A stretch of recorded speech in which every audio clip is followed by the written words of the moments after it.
এ জীবনে না করিলাম বন্দেগী, গুনাহ করে কাটায়াছি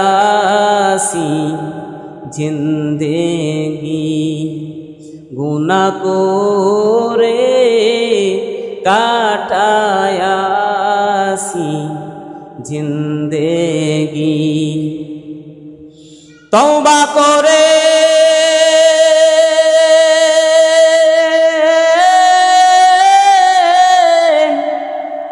আবার তওবা ভাঙ্গিলাম, অবশেষে খাঁটি তওবা করিলাম।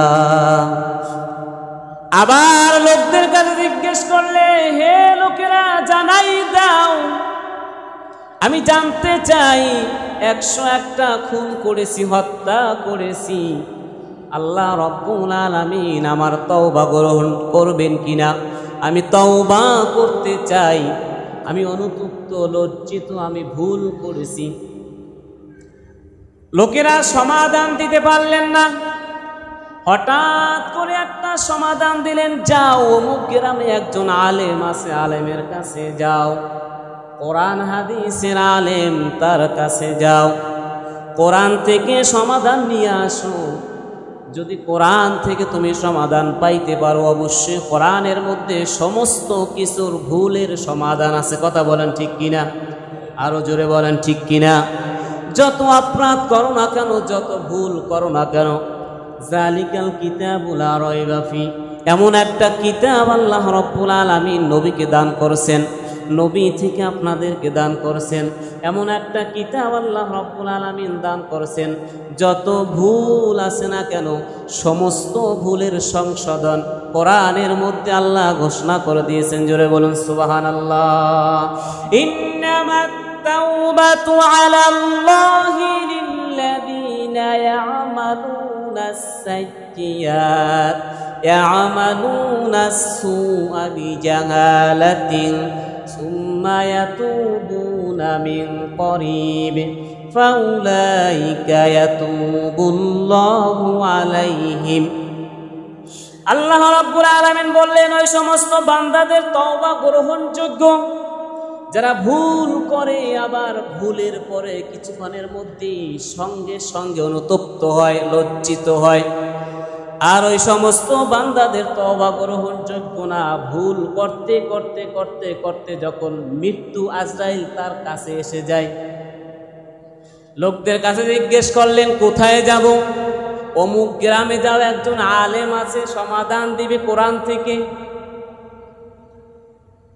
হাঁটতে লাগলেন আলেমের বাড়ির কাছের দিকে, অগ্রসর হইতে লাগলেন, কাছাকাছি এসে গেলেন। হঠাৎ করে মালাকুল মউত আজরাইল আলাইহিস সালাম সামনে এসে দাঁড়াইলেন। তওবা কিন্তু এখনো করতে পারে নাই, শুধু নিয়ত করেছে অন্তরে তওবা করবে। ইন্নামাল আমালু বিন্নিয়াত, এই নিয়তটা এখন আমাদের নেই। কথা বলেন ঠিক কিনা? অন্তরের মধ্যে নিয়ত করেছে তওবা করবে, এখনো তওবা করে নাই। হঠাৎ করে মালাকুল মউত আজরাইল সামনে এসে গেছেন, সমস্ত মৃত্যুর আলামত তার সামনে প্রকাশ করে দিলেন আজরাইল আলাইহিস সালাম। এদিকে রূহু নেয়ার পরে রহমাতি ফেরেশতা, আযাবের ফেরেশতা বিবাদ সৃষ্টি হয়ে গেছে, দুই গ্রুপে লাগছে। এমন লাগছে কোনো সমাধান পায় না।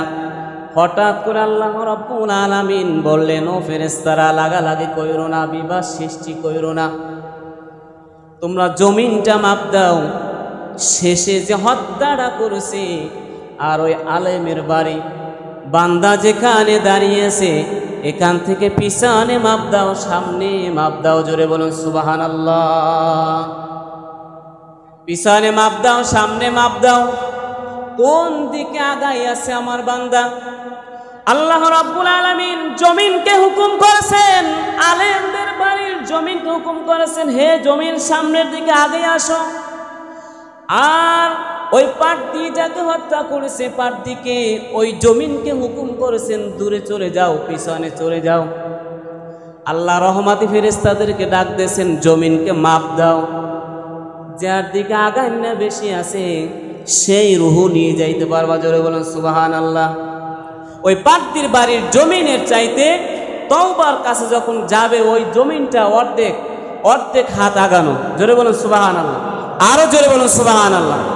মানে তওবার রাস্তাটা অর্ধেক আগানো। তাহলে কি ওই প্রার্থীর জমিনটা পিছিয়ে পড়ে গেছে।